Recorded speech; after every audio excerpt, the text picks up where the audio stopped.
In many Wiccan traditions, the triple goddess is recognized and honored as a triadic deity consisting of three aspects: the maiden, the mother, and the crone. Each of them represents the energy of the major stages in a woman's life, and correspond to the three phases of the moon: waxing for the maiden, full for the mother, and waning for the crone. In another sense, the goddess is seen as a universal goddess who has been known by many different names throughout time.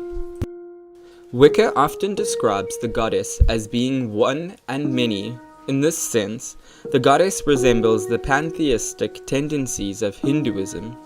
In all of her forms, the goddess is seen as benevolent and closely connected with the female capacity to bring life into the world. The goddess, as Wicca understands her, has many prototypes in ancient European religions, but no single obvious model.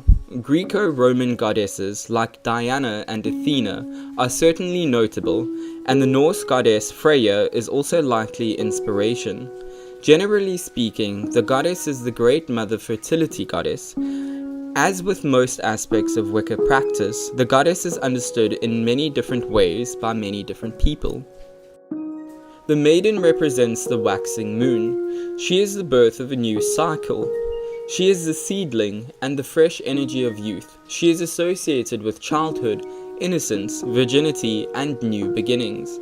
The maiden's focus is on self-awareness and developing her own strength, knowledge, and talents. The two sabbats associated with the maiden are Imbolc and Ostara. Her element is air, and her season is spring. Any rituals invoking the maiden goddess should be performed during the ascending, waxing moon, which is a particularly potent time for air magic, creative expression, singing, making wishes, and seed planting rituals. Wiccans may follow the maiden goddess in the form of the Celtic goddess Bridget, who is a protector of mothers and their children, the Roman Diana, who is associated with fertility, independent strength, and focused thoughts. She can be called upon when help is needed in these areas. Also, there is the Welsh goddess Rhiannon, who is called upon when one needs to make changes in their life, find passion, or before embarking on a long journey. The mother goddess represents the full moon, the cycle of maturity, the peak of power, and the point of manifestation in the lunar cycle. She is the stage of fruitation, the flower, the fruit, and the harvest of the land. The mother's focus is about procreating and her ability to grow and nurture something. She is associated with the sabbats Beltane, Letha, and Lammas. Her element is fire, and her season is summer. Any ritual invoking the mother goddess should be performed during the night before or after the full moon, which is a particularly potent time for performing magic in the association of fire, candle, or fertility. The mother goddesses include the Greek goddess of love, beauty, and female sexuality, Aphrodite, who is called upon for delivering self-love, one's style, and connecting with one's outer and inner beauty. The Celtic goddess Arian Hood is called upon for a favorable outcome with one's destiny.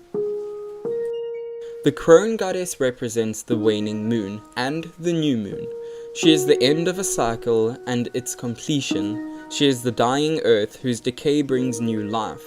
The crone's focus is that of reflection, reviewing, wisdom, prophecy, and transformation.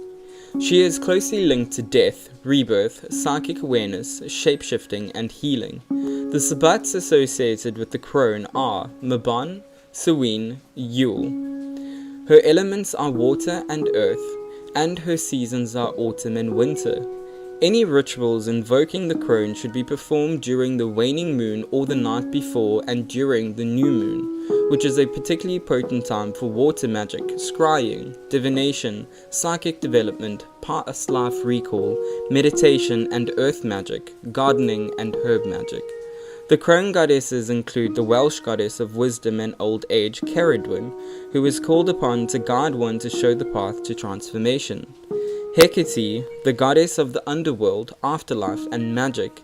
She can be called upon when spellcasting or doing past life recall.